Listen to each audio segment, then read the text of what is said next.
What is going on, everybody? It is Monday morning, about 6 a.m.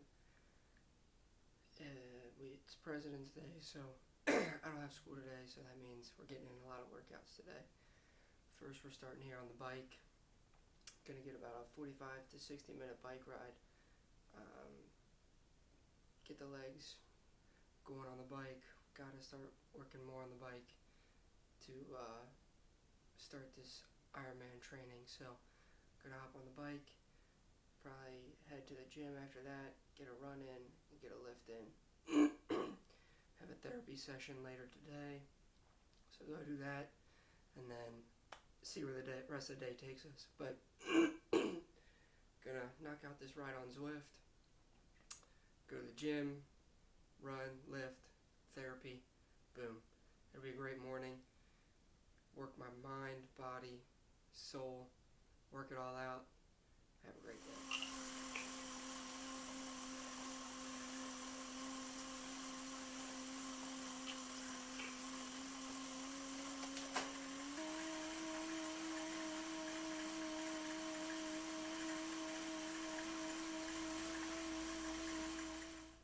Alright, we just wrapped up a 1 hour bike ride on Zwift. So 1 hour we did, let's see, pull up the stats.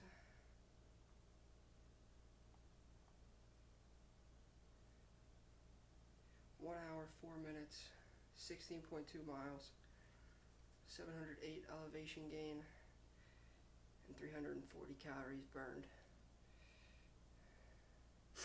Pretty good day. Average wattage was 230 or 91 average watts. I got up to a max of 234. Average heart rate was 155, and max heart rate was 173.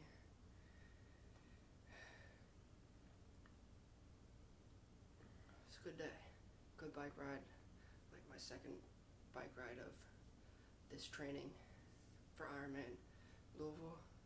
So, yeah, we got a lot of work to do.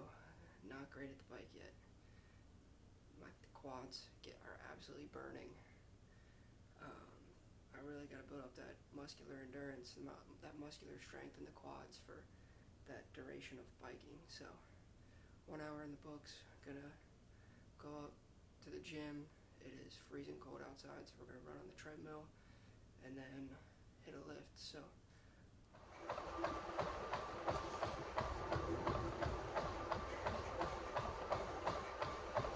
Alright, we just did 30 or 29 minutes on the treadmill.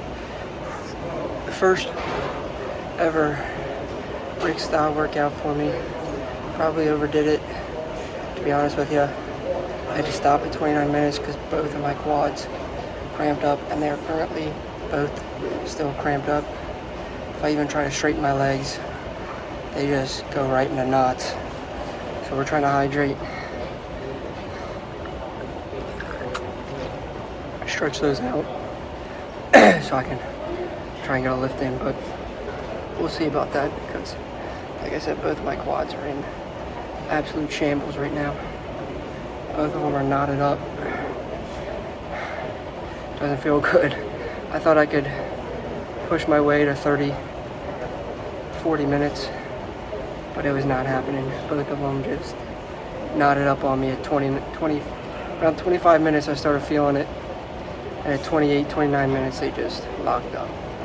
So, it's my first brick workout of the Ironman 70.3 Louisville training progress. It was brutal. An hour on the bike, 60 miles on the bike. Came straight to got a little fuel in me, had an English muffin, protein shake, some electrolytes here, and came up to run. Probably overdid it a little bit, like I said.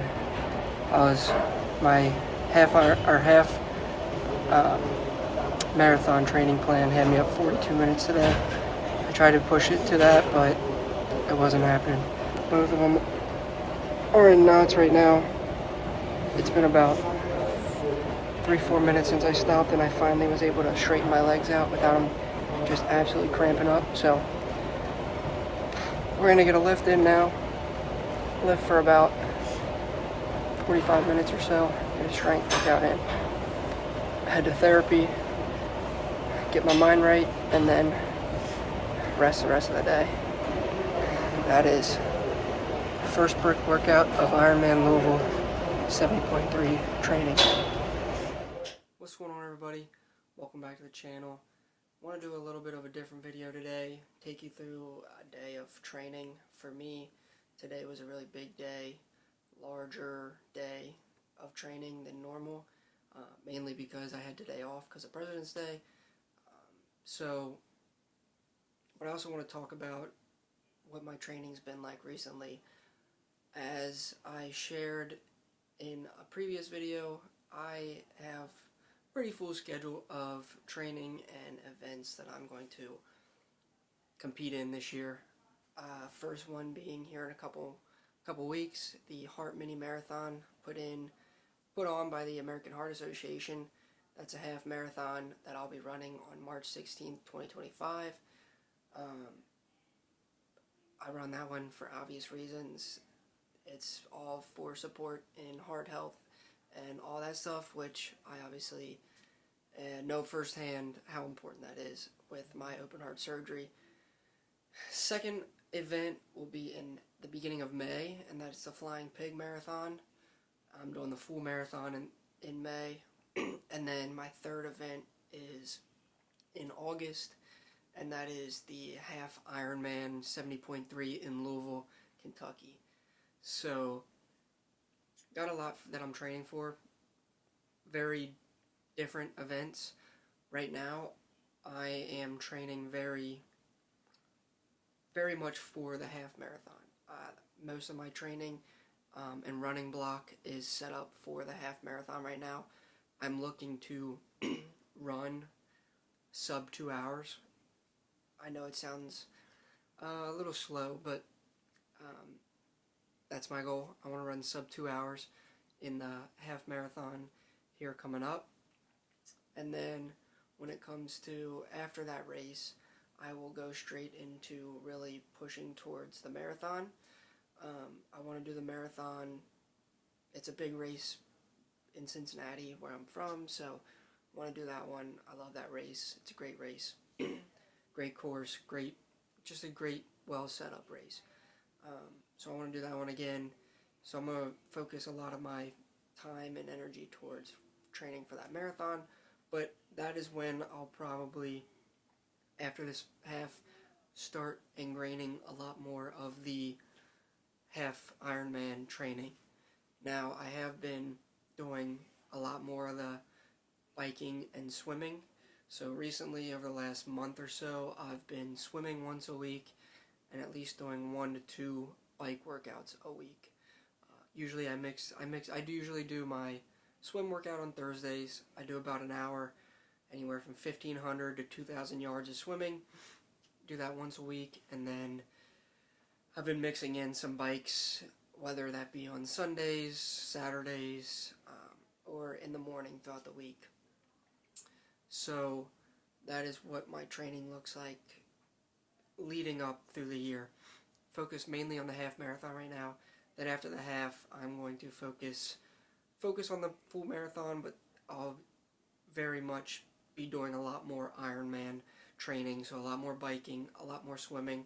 I'll probably up my swimming to about 2 times a week, probably up the biking to 2 or 3 times a week, and still run 3 to 4 times a week. Mixing in strength training.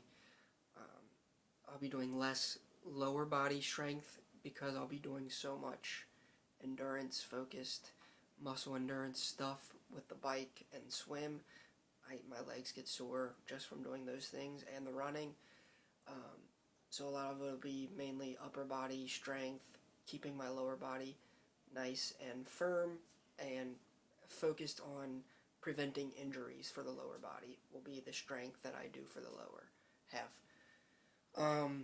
But today, because I had today off for President's Day, because I'm a teacher, Today I did a big workout. It was my first ever time mixing in a brick workout. So a brick workout is you do one event or one category of or discipline of exercise straight into the next one. So I started off the morning, got up early, got up at about 5:30 in the morning, which is about the same time I get up for school. Got up at 5:30, was on the bike at 6 a.m., rode for an hour, about an hour, 7 minutes by the time I was done, 16-ish miles. Did that on the bike, and then came upstairs, got a little something to eat, refueled my body a little bit, went straight up to the gym, hopped on the treadmill, and ran for 30 minutes. Now, I was supposed to run for about 40 to 42 minutes, but I didn't know what to expect going into this first brick workout I've ever done. Well, long story short, at about 25 minutes, my quads started cramping up. And by minute 29, I looked down and my quads were in knots. So I stopped it at 30 minutes. I could not get off the treadmill. I couldn't straighten my legs, or they were just in full cramp knots. I couldn't move. So after that run, sat for about 5-10 minutes, drank the rest of my electrolytes that I had with me, and then went straight to a strength training workout. It was a pool day, so I did a lot of back, buys, shoulders, and then mixed in core at the end, which I love to do, core at like the end of every workout that I do. So that's what today looked like. That's everything I'm sharing about today, from the bike to the run to the lift. I'll be sharing that with you today, but I wanted to get on, share a little of something different. It's not my normal podcast, me talking about my story, but I wanted to show what my training looks like now and what I have planned here for the future. So that's a wrap for today. I'm just going to chill out the rest of the day, refuel my body, make sure I'm getting enough hydration, make sure I'm getting in enough calories. Something I did learn today from that bigger brick workout is that I really need to focus more on my nutrition. I'll be honest, I'm bad at that. I don't like to eat a lot in the morning because I don't feel great in the morning normally. Just don't want to eat a lot. But I'm going to definitely have to start adding more, because that's probably why I started cramping up. I didn't have enough fuel in me to get through that run. So I'm going to have to really focus and dial in my fueling and nutrition, and focus on getting enough calories, getting the right amount of calories into my body between carbohydrates and fats and proteins, and definitely focus on hydration. With me and my heart condition, I have to be careful with my potassium and electrolyte intake, sodium intake. So I'm really trying to gauge on how much I can intake and how much I can't, and what's going to be good levels for me. So that's going to be really a learning curve in figuring out what my intake can be when it comes to electrolytes and refueling my body for workouts. So I'm probably going to connect with my cardiologist again here in a couple months. When I see him again, ask him about all that, and figure out a good plan of attack for this amount of training and rigorous activity. He's cleared me though for all this training. He said I can train as hard as I want and push myself. But yeah, that is what my weeks look like currently. I'm in a run club that meets Tuesdays and Saturdays. Tuesdays we do strict speed work and interval training, and then Saturdays are our long runs. So I know those two runs would definitely happen every single week for the next 13, 14 weeks. So I don't have to worry about those. I'll be definitely getting 2 set up plans of attack for those training sessions, and then I'll mix in my own runs from there. We have the half marathon coming in a couple weeks, full marathon in a couple months, and the half Ironman in August. That is what my training looks like right now. any questions, comments. I love to hear them. So please like, subscribe, comment. I'd love to hear everybody's thoughts and ideas, whether it's giving me advice for training, nutrition, any of that, or if I am inspired, whatever. I'm just trying to share my story and share what my goals are for 2025, and hopefully it maybe pushes somebody to do something they never thought they would do. I never thought I'd do an Ironman. I was very scared of the swim. Now I'm kind of scared of the bike. I'm jumping into it, and I'm going to figure it out. So hopefully that inspires somebody to do something that they may have been thinking about doing and were scared of, or whatever. Get out there, stay healthy, go put the work in, and achieve your goals for 2025. That's all I have to say. Thanks for watching.